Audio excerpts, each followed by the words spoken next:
रायगड महाराष्ट्रासह देश विदेशातील ताज्या बातम्या पाहण्यासाठी मॅक्स इंडिया लाईव्ह चॅनलला सबस्क्राईब करा आणि बेल आयकॉन दाबायला विसरू नका। आगामी सण व उत्सवाच्या पार्श्वभूमीवर रायगड जिल्हा शांतता समितीची महत्त्वपूर्ण बैठक। अलिबाग येथील नियोजन भवनात पार पडली बैठक। महिला व बाल विकास मंत्री अदिती तटकरे यांची उपस्थिती।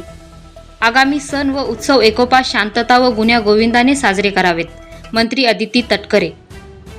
आगामी सण व उत्सवाच्या पार्श्वभूमीवर समाजात शांतता व सुव्यवस्था राखण्यात यावी यासाठी रायगड जिल्हा शांतता समितीची बैठक आज पार पडली। अलिबाग येथील नियोजन भवनात राज्याच्या महिला व बाल विकास मंत्री अदिती तटकरे यांच्या उपस्थितीत ही बैठक पार पडली। या बैठकीत रायगड जिल्हाधिकारी किशन जावळे, पोलीस अधीक्षक सोमनाथ घारगे, जिल्हा परिषद मुख्य कार्यकारी अधिकारी भारत बास्टेवाड उपस्थित होते। या बैठकीत सण व उत्सवात शांतता राखणे, आनंदात पार पाडावेत, तसेच सोशल मीडियावर नियंत्रण ठेवणे, सीसीटीव्ही कॅमेरे सक्रिय ठेवणे, वाहतूक कोंडीवर प्रभावी उपाययोजना, वीज पुरवठा सुरळीत राहावा, अग्निशमन बंब, रुग्णवाहिका सक्रिय असावी, सण व उत्सवातील भाषणे यावर बंदी आदीसह विविध विषयांवर चर्चा व नियोजन करण्यात आले। नागरिकांनी मांडलेल्या प्रश्न, तक्रारी व समस्या सोडविण्यासंदर्भात प्रशासनाने कारवाई करण्याबाबत आश्वासित केले। या बैठकीत शांतता समितीचे पदाधिकारी, नागरिक, पोलीस, पत्रकार मोठ्या संख्येने उपस्थित होते। Dhammasheel Sawant, news bureau, Raigad.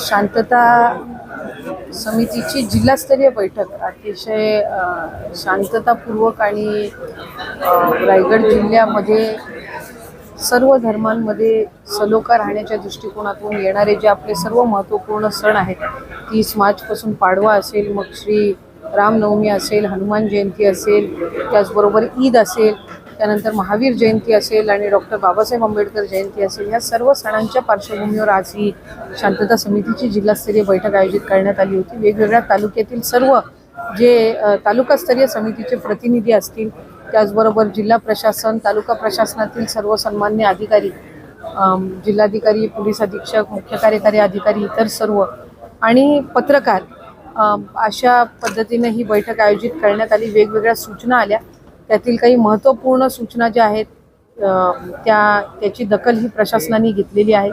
मग अतिरिक्त पाणी पुरवठा असेल, MSEBच्या संदर्भातल्या असतील, किंवा त्याचबरोबर पोलीस प्रशासनाकडून CCTV सर्वेलन्स वाढवण्याच्या दृष्टिकोनातून असतील, ट्रॅफिक मॅनेजमेंट असेल, सोशल मीडियाचा वेगवेगळ्या पद्धतीनं जो काही चुकीचा वापर या कालावधीमध्ये होत असतो, या संदर्भातल्या काही सूचना त्या सर्व समाजातील घटक म्हणजे धर्मांच्या प्रतिनिधींकडून सुद्धा त्या निमित्ताने आल्या आणि त्याची सुद्धा योग्य ती नोंद आहे आणि उपाययोजना ह्या त्या निमित्ताने करण्याच्या दृष्टिकोनातून बैठकीमध्ये चर्चा झालेली आहे। काही नव्याने सूचना सुद्धा देण्यात आलेल्या आहेत।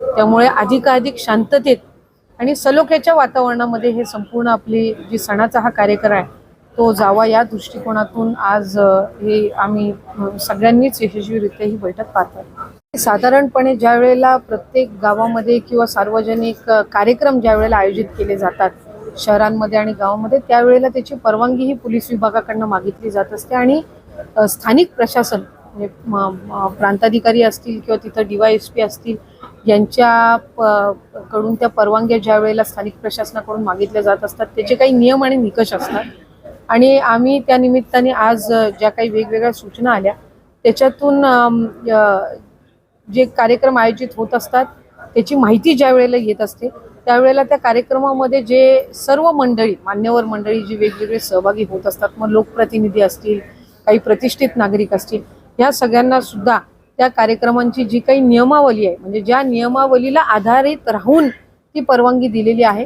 त्या त्यांच्यापर्यंत सुद्धा निर्गमित करण्यात येतील, जेणेकरून अधिकाधिक आम्ही सगळेच जण ज्या वेळेला या कार्यक्रमांमध्ये सहभागी होऊ त्यावेळेला आमच्यावर सुद्धा ही जबाबदारी आहे की आम्ही सलोखा राखण्याच्या दृष्टिकोनातून आणि सणाला कुठेही गालबोट लागू नये आपल्या भाषणांमधून ही दक्षता जी आहे ती घेण्याच्या दृष्टिकोनातून हे आपण करत आहोत। कायदा असणार आहे नाही, मला वाटतं की अजून त्या संदर्भातली काही म्हणजे काही तो मोघम पद्धतीने हे आहे आणि त्या संदर्भातला आणखीन काही वेगवेगळ्या स्तरावरूनही त्या संदर्भातल्या काही सूचना आणि हे येत आहेत. माझी आपल्याला या निमित्ताने इतकीच म्हणजे सर्व पत्रकार किंवा माध्यमातले जे वेगवेगळे सगळे प्रतिनिधी आहेत यांनाही माझं आव्हान राहील की महायुतीचं जे सरकार आहे ते कुठलेही माध्यमांच्या प्रतिनिधी किंवा पत्रकार जो आपल्या देशाचा चौथा स्तंभ म्हणून ओळखला जातो यांच्यावर अन्यायकारक किंवा त्यांच्यावर कुठंही काही चुकीच्या गोष्टी लादल्या जातील अशा पद्धतीचा कुठलाही कायदा हा केंद्र सरकार असेल किंवा राज्य सरकार असेल किंवा महायुतीचं सरकार असेल हे काही आणणार नाही. धन्यवाद. त्यांचं जे खालापूर तालुक्यातील ज्या 8 गावांनी जो पुढाकार घेतला हा अतिशय कौतुकास्पद आहे आणि इतर जिल्ह्यातील गावांसाठी सुद्धा ते उदाहरण आहे. आणि आज आपण जिल्हास्तरीय मीटिंगमध्ये सुद्धा त्यांचा अभिनंदनाचा ठराव आपण घेतलेला आहे. निश्चितपणाने ज्या वेळेला याची राज्यस्तरीय ज्या काही मीटिंग होत असतात त्याच्यामध्ये सुद्धा आम्ही या संदर्भातला उल्लेख हा नक्कीच करू. शेवटी छत्रपती शिवाजी महाराजांची भूमी म्हणून राजधानी म्हणून रायगड जिल्हा ओळखलं जातं आणि त्यातलाच हा एक तालुका ज्या वेळेला असा एक स्तुतीय पाऊल ज्या वेळेला समाज आणि धर्म उचलत असतात त्यावेळेला त्याची प्रेरणा ही इतरांनी घेणं सुद्धा गरजेचं आहे. त्यामुळे आम्ही त्यांचंही अभिनंदन केलं आणि इतर तालुक्यांनी सुद्धा गावांनी सुद्धा त्याचा आदर्श घ्यावा. इतर समाज आणि धर्मांनी सुद्धा इतर वेगवेगळ्या ज्या आहेत स्तरावर त्यांनी त्याचा आदर्श घ्यावा असंही त्या निमित्ताने माझं विनंतीपूर्वक आव्हान आहे. साधारणपणे 5 युनिट्स सोशल मीडियाच्या मॉनिटरिंगसाठी हे पोलीस विभागाच्या माध्यमातून आणि प्रशासनाच्या माध्यमातून तयार आहेत. पण या सणासुदीच्या कालावधीमध्ये ते वाढवून आपण 15 युनिट्स करत आहोत. म्हणजे साधारणपणे आपण जर बघितले तर जिल्ह्यातले जे काही तालुके आहेत त्यानुसार हे युनिट साधारणपणे तयार असतील आणि मग ते सोशल मीडियावर जे काही वेगवेगळे चुकीचे मेसेजेस किंवा तेढ निर्माण करण्याचा जो सोशल मीडियाच्या माध्यमातून प्रयत्न होतो त्याच्यावर निश्चित या युनिटच्या माध्यमातून आळा घालता येईल.